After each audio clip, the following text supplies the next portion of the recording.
All right. Hey, what's up, everybody? Welcome to Aspire to Inspire Live. I am your host for this evening, Mark Fabric. Glad that you guys tuned in to join us. With me tonight, without any further ado, I have the one and only Tyson Illingworth, aka tyDi. Say what's up to him, tyDi. How's it Hey going? guys, how you doing? I'm just doing the live stream here from bed at the moment. Super professional of me. Awesome. Well, thanks, Tyson, for joining us. All right. We're going to tell people about like your crazy long backstory. You're a veteran in the industry. You've been around for a super long time. You were like seriously like one of the original people doing it, so You that's know, pretty crazy. So you say that let's is uh let's go back to the beginning. Tell us a little bit about your childhood, about growing up, and about struggles you encountered, in high school and being bullied and stuff like that. yeah. Well, I was gonna say firstly, it's super weird when you say I'm one of the originals because it's it makes me think of like I'm 28, so I don't feel too old, but it makes me think of like when I first started music. The originals were like Paul Oakenfold, Tiesto, uh, like Armin van Buuren. They were the guys who were like 10, 15 years older than me, and so I was the 18-year-old or the 15-year-old like wanting to make music, and I was listening to like Judge Jules, Paul Oakenfold, Armin van Buuren, who were like kind of just bubbling when dance music wasn't mainstream in America, but it was like I knew I wanted to do it, and those were the originals. So it's super weird now to be here in America when the EDM's huge, and have people say like I was one of the originals. It's crazy, huh? Definitely, definitely, yeah. Yeah. So, what got So you yeah. into that when you were a kid growing up in Australia? Tell us about how you got into music and what originally got you into it. So I wanted to be a drummer in a rock band, and I was. It's so funny. My manager is calling me right now, and I have to like hang up on him because he doesn't know I'm doing a live interview, and he should know that.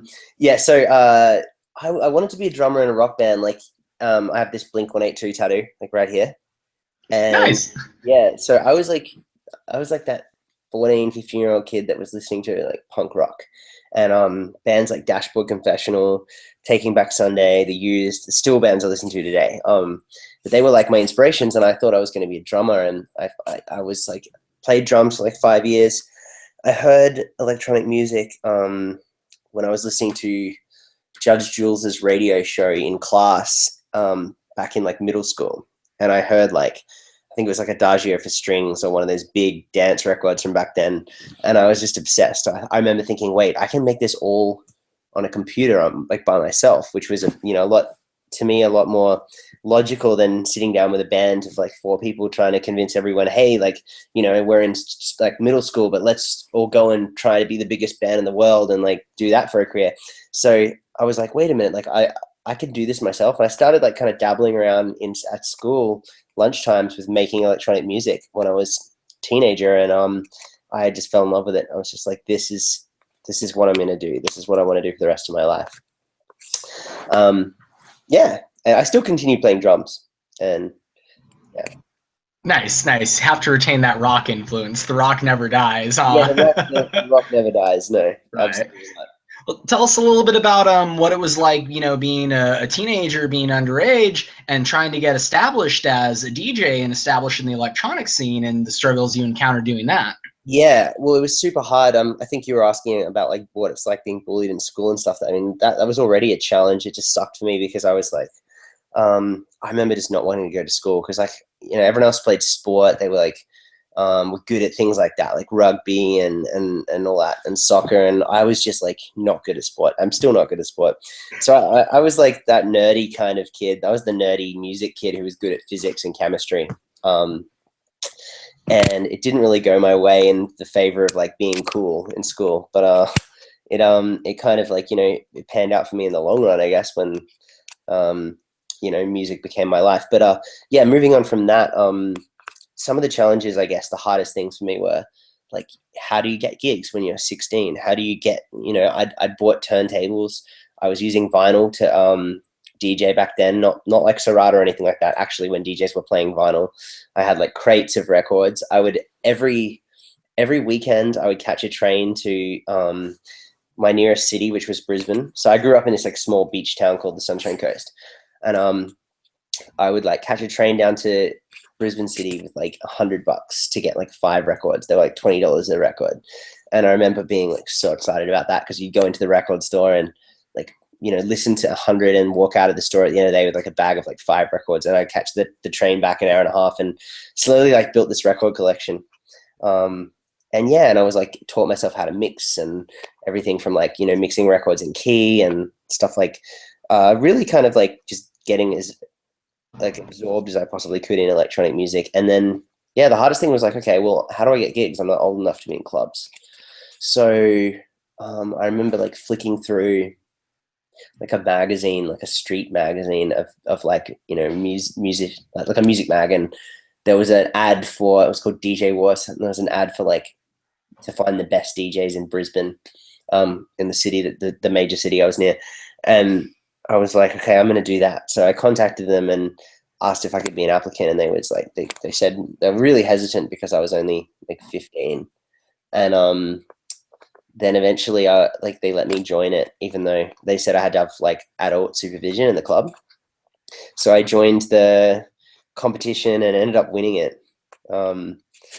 And yeah, so I did that, and then I did another DJ competition after that called the Central Station DJ Battle or something, and there was like, you know, a couple of hundred applicants, and I went through all the rounds through like, you know, you make it down to like the final 5, and then there's like a final at like what was the best club in Brisbane at the time. And I always, you know, wanted to, when I turned 18, to play at this club, but I won that competition as well. So I used that as leverage. I was kind of like, cool, like, you know, now I've won these 2 competitions. I spent every school lunchtime all through high school emailing promoters around the country, just asking for bookings, and 99.9% of them said no. Like, we're not going to book a teenager to play at our club. But and it was an endless just cycle of going to school, trying to hit up people to book me, and people saying, why would we book a kid? Like, why are we going to get a 16-year-old to DJ at our club? And it's not like I had a history of having a smash hit like Martin Garrix, you know. It's not like I could go, like, I had a manager going, this kid's got a, you know, new track called Animals out and you should book him at EDC. It was like, literally, I was this kid on my own in high school, on the school laptop, or the school computers, emailing promoters around the country to see if I could play in these tiny clubs. And out of nowhere, a promoter for one of the biggest clubs in Sydney booked me to play to like 2,000 people. And I remember the feeling when he said, oh, I'll fly you there. Put you up, and he put me up in like the W Hotel in Sydney, and I was just this ecstatic teenager with the opportunity to play at this massive club. And I knew my parents weren't going to let me, so I just didn't tell them. I just like got my friend to take me to the airport, got on a plane, flew to Sydney. It was pretty surreal. I was on a plane thinking, oh my God, like, I'm actually going to play at a club to like thousands of people. Did the gig, and it became a residency. Promoter kept bringing me back to Sydney, and then I started getting more bookings around the country because it was such a big booking, and there was a bit of a novelty about me being so young, I guess. Yeah, and then amongst all that, I was writing electronic music, and that's about a year later is when I got signed with Armin van Buuren's label, Armada, and they signed me to release my first record. Dude, wow, it's crazy. Quite a success story right there. Awesome. Well, tell me a little bit about your family life back there in Australia. You had your mom and your sisters, like you said, you needed adult supervision whenever you went to these clubs and stuff. Yeah. And they knew about it, but your dad didn't. Tell us a little bit about that dynamic and, you know, how things are now with your family and everything. Oh yeah, things were always like good with my family. It's not like you know, there was ever a bad thing there. It was just that they would not have approved of me on school nights flying away to different cities to play in nightclubs. So I just had to kind of pretend I was going to like friends' houses. And even like, I remember my brother-in-law, he knew I was going to play in Sydney to thousands of people. And I was like, Dean, you know, like, I need to do this gig. And he's like, I have to tell your parents, like, they're going to have to know about this. Like, I'm dating your sister. Like, you know, and I was like, no, you can't tell anyone. And we ended up going to Sydney. He like got on the plane with me and went there and like escorted me to the club and played the role of like the adult supervision. And yeah, so I was like, yeah, I did like DJing around Australia until I went from like 16 to 18 at some of the biggest clubs around the country. But all before I could legally drink. And always, you know, having someone with me. And eventually it got to the point where they would just let me go in solo, like without adult supervision underage, which is really cool. That's when it started to like, I was like, whoa, like I was that high school nerd that everyone thought was uncool. And because I was the music geek by day at school. So I'd come to school, I'd be like, people would make fun of me and be like, call me all this shit, because I don't know if I can swear on this thing, but Of course, yeah, go for it. yeah, they would like call me all sorts of like names when I was a kid because I was the music nerd. But then I would get finished school, have a shower, grab my bag, get on a plane, fly to a different city, and perform to thousands of people who were all like 4 or 5 years older than me, raging at a massive club. And then I would come back the next day and go to school and fall asleep in physics class. So I was living like a double life when I was like a kid, which is pretty crazy. Dude, that's very cool. Very cool. Okay, well, tell us about what was the next step going from being a kid and then going to college. You went to a very prestigious music school down there in Australia. Tell us a little bit about how that, developed you as an artist and helped you learn even more and get you to where you are today. Yeah. So towards that last year of high school, I was writing electronic music, and my parents were like, look, I know they by that point they'd realized I was like, not going to get this whole DJing craze out of my head. I guess they kind of went like, they knew they couldn't change my mind. So they were like, look, you have to get a degree. And I was like, I didn't really want to, because in my mind, it was already made up. I was going to be a DJ traveling the world playing shows. As weird as that, like, it's like, being a kid and saying, I want to be a famous singer, or I want to be like the best surfer in the world. Like, it just seemed so unrealistic. And it obviously seemed like that to my parents. But I ended up kind of like negotiating this deal where they'd let me do the DJing thing as long as I got a degree at the same time. And so I remember when I finished school, I had the option of like signing up for 5 different, you'd say schools here in America, we call them university, but yeah, Exactly.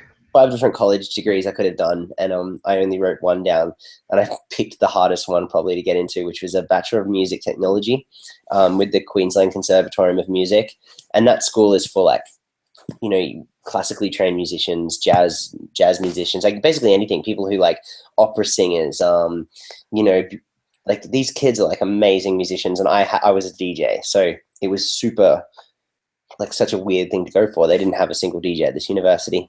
That's not like it wasn't a thing back then.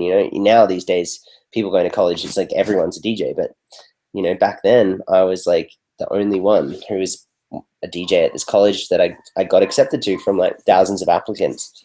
So the chances were so slim, but I made it. So my parents were happy about that, and that led to 4 years of me being thrown into the deep end, where I didn't, really play an instrument except drums. And I was thrown into this world where everyone was like, these kids are like prodigies, like I'd be walking through the school hallways and there'd be people just like blowing minds at like violin, piano, singing. And I had to like suddenly go straight into music theory classes, like transposing, huge piano pieces from like, tenor to alto clef, to like composing orchestral pieces for like 120 instruments. And I started doing all that. I started doing all classical theory and making sure even when I finished like class in the day, I would be studying up, because it was really hard. I was having to they even like made me sing, do all sorts of stuff. But it ended up teaching me all these fundamentals of music that I never thought I'd need. And now I look back at the 28-year-old now with like 5 albums, and I look back and go, I couldn't have done any of this without that degree in music, because the kind of music I produce is extremely like musically complex. It's like, I have tons of live instruments. I have an album that's half hybrid of like orchestral and ambient and electronica, and most of my tracks have vocals. And I don't just make a beat and send it out to somebody and go, here, sing on this. Like I'm in the room playing piano, writing a song from scratch, and then producing the song, and then writing a 4-part string quartet for it, not just getting a plug-in and playing some MIDI keys. So I'm like actually writing these parts, and all of that stemmed from a love of music and I guess doing that degree. Very cool. Excellent. Awesome. Well, like you said, you originally got signed to Armin van Buuren's label, Armada. Tell me a little bit about what it was like once you kind of made that leap, into being an actual like artist and establishing yourself in the scene, and, just kind of the whole musical journey from there on out and where it's led you. Yeah. So the way it happened with Armada was the same way I kind of went through that story of like how I was hitting up every promoter in the country about trying to get a booking. I'd got to that phase where I was like touring as a DJ everywhere, but I needed music out and I was writing so much music. So I remember sending songs to like all these big DJs around the world. And again, people were like just ignoring emails and not listening. And one day, someone at Armada said to me, "Oh, Marcus Schultz wants to put your track," it was called Meet Me in Kyoto, on his album, on his mix album. And I was like so blown away. And then they wanted to sign me. So that was my first kind of like break really into the international scene, because I was mainly only touring Australia. So Armada signed me, and I released a ton of these like really kind of glitchy electronica songs, and was really lucky to have early on support from like guys like Armin and Tiesto were playing my music, and back when I was like 17, 18. And it led to gigs around the world. I was invited to play shows in Europe. I did like Trance Energy to 20,000 people when I was still a teenager. Then from that, Sensation White, those festivals back in the day was like massive stadium shows to like people all dressed in white. That was the first of it. And I remember I did one to 45,000 people. And, so I started touring all over Europe, Asia, America. EDM wasn't big in America then. It was still like hip hop, like, people were into like R&B hip hop. But while that was America's biggest, there was no such thing as David Guetta being big in America back then. So while David Guetta hadn't even been discovered in America, I was touring places like selling out shows in like Romania, Hungary, like Abu Dhabi, Middle East, everywhere, like around the world. It's pretty crazy. So I was just, there wasn't a country I hadn't been to it except for really like America. And then, moving on from that, I made an album called Shooting Stars. It was my second album, which I did with Armada. And that album went to #1 in my country, I think #2 in the UK, and like all over Europe went really well. And it cracked #4 in iTunes in America. And I couldn't believe it because, dance music wasn't that big there. So suddenly I was getting booked to play shows in America. And I forget the question. No, I think you answered it fully. That was kind of it. Okay. I think that actually leads perfectly into the next question. What was kind of the moment and what was the transition like, when you left your home country of Australia and you realized, I need to get to the States to further my career even more, which, as I remember, in the preview article, he said it's a little cliche because it seems like everyone goes out to LA to chase their dream. But how did you know it was right for you? I didn't, and to be honest, I still don't. I'm sitting here in America right now in LA, and it still feels weird to me. But yeah, there was just a point where I'd made Shooting Stars. It had gone big around the world, including America, and I was touring so much that life was getting difficult because of the touring. I was trying to balance a relationship back in Australia, flying overseas, doing American shows, like 10 shows in 10 nights, and then flying back to Australia, taking a week off, and then going to Europe and Asia, and just like crazy tour schedule. And I started to realize that I couldn't do this from Australia. I just couldn't maintain that kind of schedule without dying. It's a 16-hour plane flight from Brisbane to LA. So I was having to do this 16-hour flight, play 10 shows, come back, and then like get a couple of days off. By the time the jet lag goes away, I'm back on the plane again to America. So I don't know. I was like, all right, I guess this has become real. Like, I'm not going to do another job now. Like, this is going to be what I do for the rest of my career, life, whatever. So I was like, to take it seriously, I was like, I guess I've got to be closer to the action to maintain this schedule. And I just finished this album called Redefined, which took 3 years to write. And I was like, okay, I'm going to be releasing Redefined in about like 8 months. So I guess I should go to America for it. So I finished the album. I set it for release, and I literally packed my bags, and within 2 weeks I was living in the States. And yeah, it was pretty wild because, like, it's one thing to move cities, but to another thing to like totally pack your bags and move your entire life to a different country in the hopes of making it, is a pretty daunting thing, and still is for me today. But Dude, very cool, very cool. Well, I mean, hopefully, it's all working out okay for you, and at least like the climate's similar between LA and Australia, also, so that helps out a little, I'm sure. Okay, tell me a little about after you made Redefined. Well, or recently Redefined just came out. There was a point where you were kind of frustrated with your music and the direction it was headed, so you went and you did the Alias, Wish I Was. Tell me a little bit about that and kind of how you overcame that musical struggle.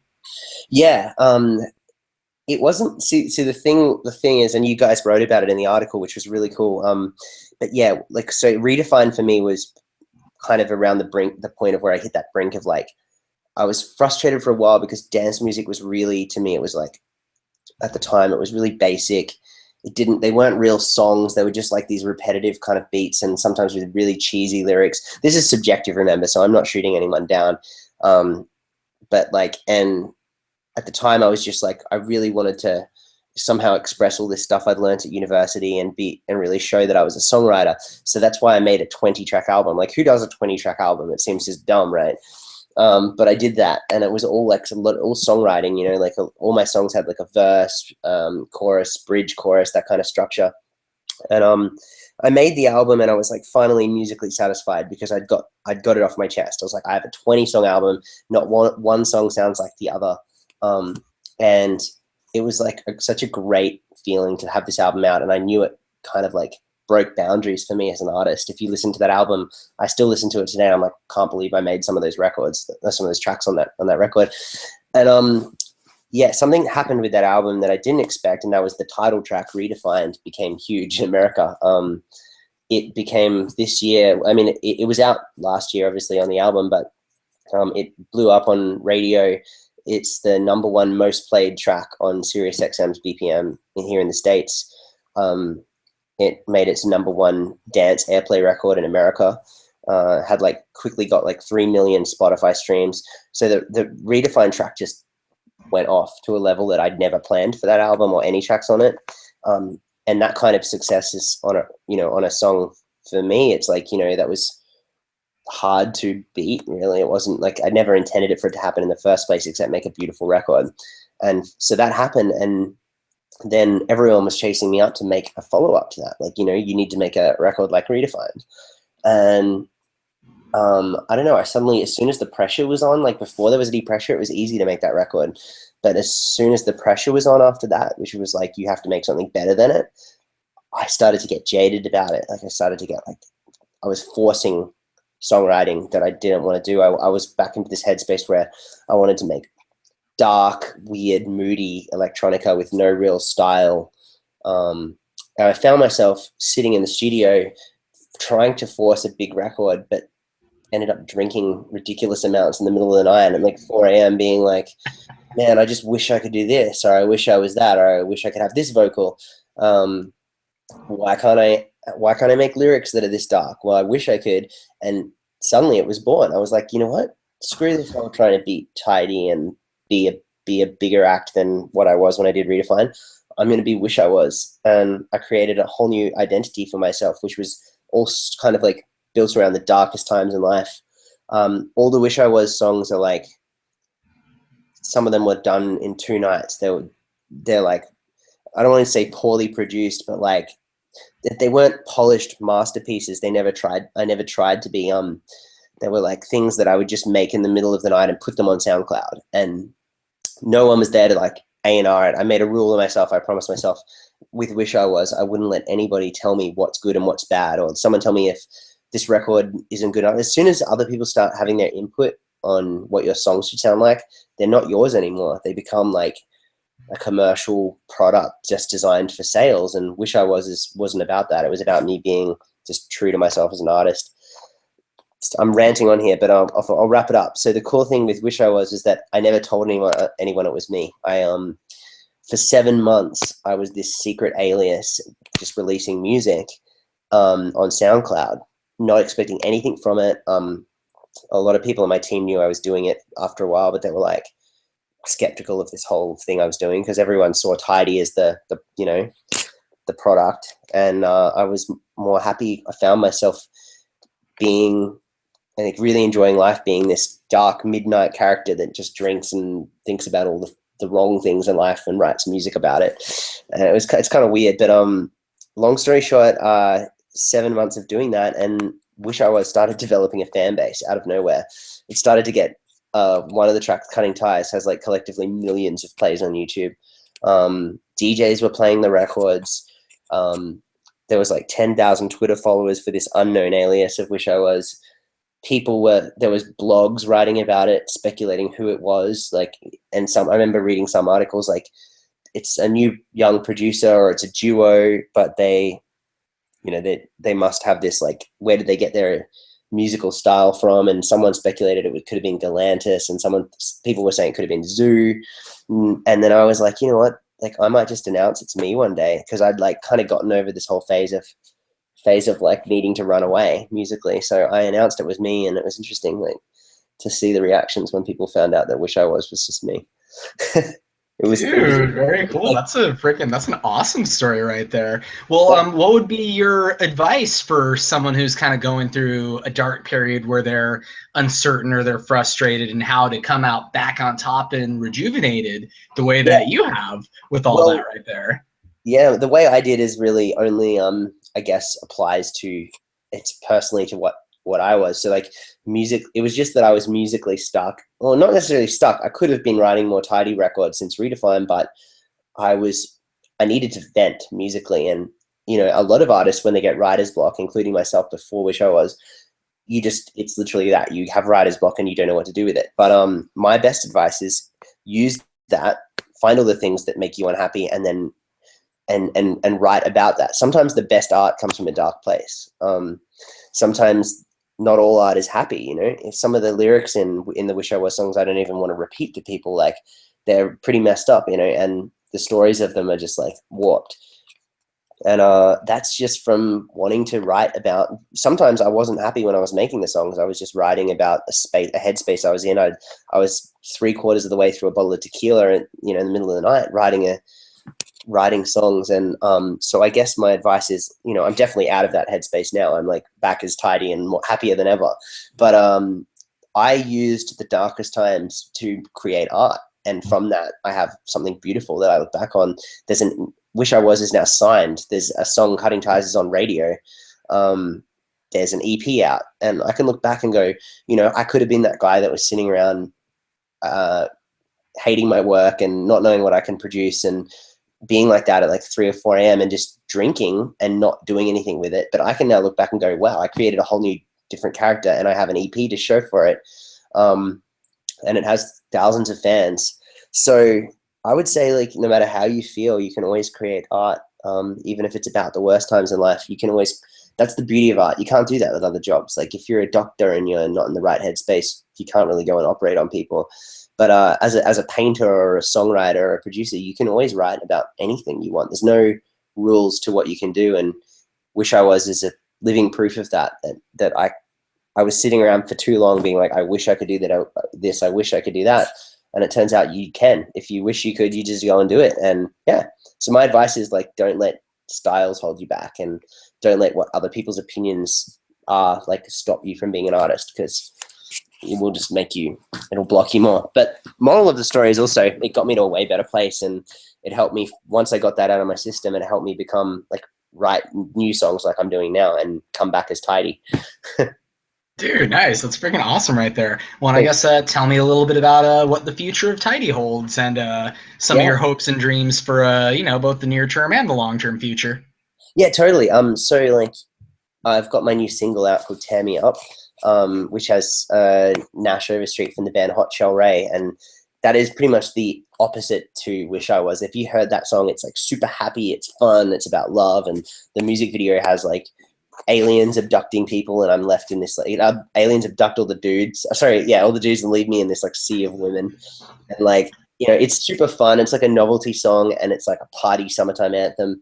And, like, I'm stoked now because I can write all these like really fun, great just songs as tyDi, the ones that I play at summertime festivals, and like playing, like, you know, casino shows and just everywhere. Like, you know, tyDi's, I feel like I'm back as me, and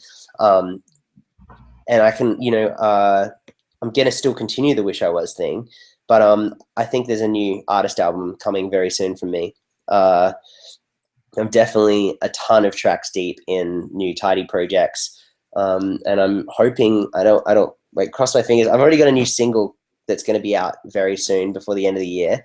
Can't say too much about it, but it's probably the biggest one I've got so far ever as tyDi. And early next year, I want to release my second album, my new album since Redefined. It's either an album or a really long EP, but it just depends how these last few songs come together that I'm working on every day right now. And I'm touring like crazy. Very cool. That's awesome. Well, we will definitely be looking forward to all the new tyDi stuff that comes out as we get closer to 2016. Okay, I guess I'll open up for the fan questions right here. I'm on Twitter right now. Again, hashtag ATI Live for any of the viewers out there who have anything you want to ask tyDi there. But tell us a little bit about your what's your writing process like? Do you write on piano or guitar first, or straight into a DAW? I do both. It depends where I am. So I prefer to write on instruments. As a songwriter, I usually sit down on piano and will just play a melody that I like. I usually start off with a chord progression and come up with a really pretty counter melody for it. Or pretty is subjective, but like sometimes I make like a really dark one or a fun whatever. I'll start writing something on piano, and I like to sit in the room with artists. Like I like to write my songs like a band would these days. I said when I was like a teenager, I used to listen to Dashboard Confessional. I ended up he's on my last album now. So like I saw it, yeah. The bands that I used to listen to when I was a kid, that uncool kid in school, are now bands that I work with on my tracks. But yeah, I loved the whole process of sitting with someone in a room and we will have like a couple of drinks and we'll write about we'll be like, what do we want to write about? We can sit down and come up with a concept and actually write the song first. And sometimes it's just pure piano and vocals, and I'll keep that kind of sitting around for a week or so before I even touch the production. Then eventually I'll open up Logic and start producing around it. And then I start bringing in instruments and things like that. But yeah, I prefer to start everything on an instrument and vocal. But on plane flights, I'll write straight into Logic. And so that's the software I use. But yeah. I'll be on a plane flight. I can't really bring a piano, so yeah. Exactly. Oh, seriously, ready equipment. All right. Well, that's cool. We talked about some of your older influences when you originally started, like Tiesto, Armin, Van Buuren. Who are some new artists who inspire you musically, and people who've inspired your style nowadays? Yeah. Well, there's a lot of people. It's going to sound cliche, but a lot of the artists that are big right now are inspiring, like Zed. I went and saw Porter Robinson play recently. Well, I was playing at the same gig actually. We were both playing main stage, and it was the first time I got to see Porter play, and he was doing his live show. And I was really blown away by it. I thought it was beautiful. It wasn't dance music. It was more like just really cool electronica. That was super inspiring. Even guys like Avicii, I love just the songwriting in his tracks. Just great lyrics, fun songwriting. But and Blau's cool. Like anyone who's kind of focusing on their music is dance music, but it's still a song. There's still like a story behind it, and there's emotion that's carried through it and things like that. But yeah, I hear new songs every day that I'm like that inspire me to make music. Very cool. Very cool. Awesome. And I guess what would be advice you would have for any young upcoming producer DJs who are looking to make that next step, perhaps come out of their comfort zone? What would be your advice to them? I would say to find a sound that's unique to you. It's very easy to copy someone else's record and it doesn't work.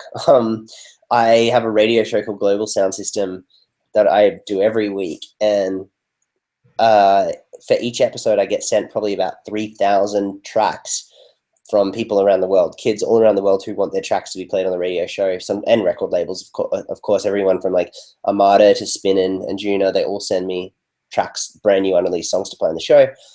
And the thing that immediately rules out a song from this batch of 3,000 is songs that I hear that sound like something else. If they're all like just cliche, the drop just sounds like any other dance track, I'm like, nah, delete it. The ones that stand out to me are the ones that I hear something and go, whoa, like that's cool, that's original.